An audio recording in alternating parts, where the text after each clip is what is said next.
it's time. It's time for nuclear, and we're going to do it very big. An average nuclear power plant in the United States is 1 gigawatt. How many nuclear power plants can we make in 1 year while we're planning this 10 gigawatt data center?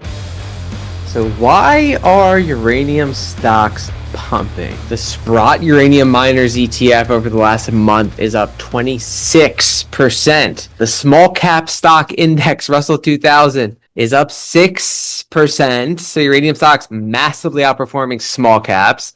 Let's look at everyone's beloved NASDAQ. Over the last month is up 12%. So uranium stocks are outperforming the NASDAQ by more than double. And here's a clip of Trump on Friday, May 23rd, explaining the U.S. government's agenda. This executive order, among other actions, includes an invocation of the Defense Production Act in order to spur a closer collaboration with private industry to ensure that we have the fuel supplies we need for a modernized nuclear energy sector. What do you say to folks who are concerned that speeding up licensing or even doing fuel reprocessing raises safety and proliferation? Yeah, we're going to get it very fast, and we're going to get it very safe, and we're going to get the people in and out, and they're going to do plants. In many cases, they'll do 3 or 4 smaller ones and put them together.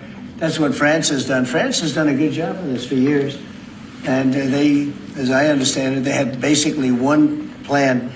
And if they needed more, they'd do 3 or 4 or 5 of them. I don't know, we have to go that far, but, you know, there's something about building one big one. But we'll build the big ones, too. We're going to have, I think I would say we'll be second to none, because we're starting very strong. But it's time. It's time for nuclear, and we're going to do it very big. Generally, when I start getting comment after comment after comment with people whining about uranium stock price, uranium pumps soon after. So it's a bottom signal when sentiment gets as bearish as possible. And that's exactly what we saw. So now all the people whining get to watch uranium stocks skyrocket. But why are they outperforming just about every other sector? Well, Trump to invoke Wartime Act over U.S. uranium dependence. That's how important this scarce resource is.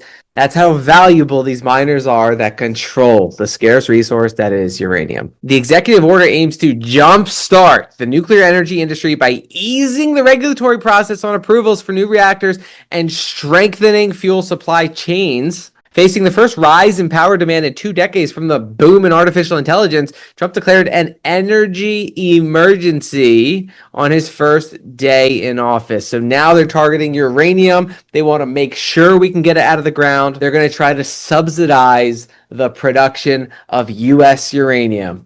We've been covering in all these videos how we're in a multi-decade uranium supply crunch and how the U.S. production of uranium is practically nothing compared to global production. So there's a massive scarcity of U.S. production. This is going to be very good. Think about what this is going to do for the future revenues of domestic uranium assets like Energy Fuels, like Uranium Energy Core. Think about what that's going to do for the future revenues of these assets. So that's uranium supply, incredibly tight.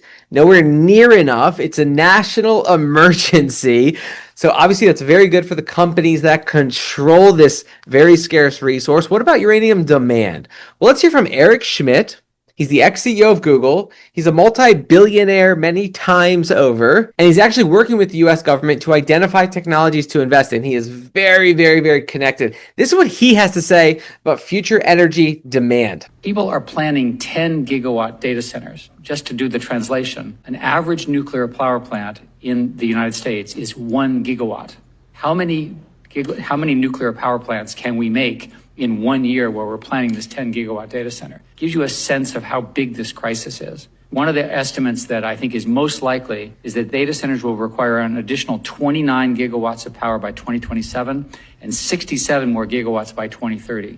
Gives you a sense of the scale that we're talking. These things are industrial at a scale I have never seen in my life. We have a bunch of regulatory issues around fixing the energy grid. It takes, on average, 18 years to get the power transmissions to put these things in place. We need to find federal ways to preempt that and make it happen faster. So lo and behold, Trump is doing exactly what Eric Schmidt just asked for. Federal legislation removing restrictions that would prevent a massive boom in nuclear power. Obviously all power, but he's talking about 67 gigawatts of power needed by 2030.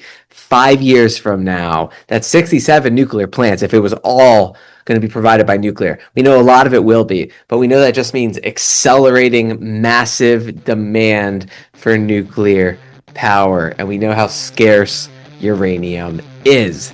That is why uranium stocks are pumping. Hopefully you had the patience to ride this out.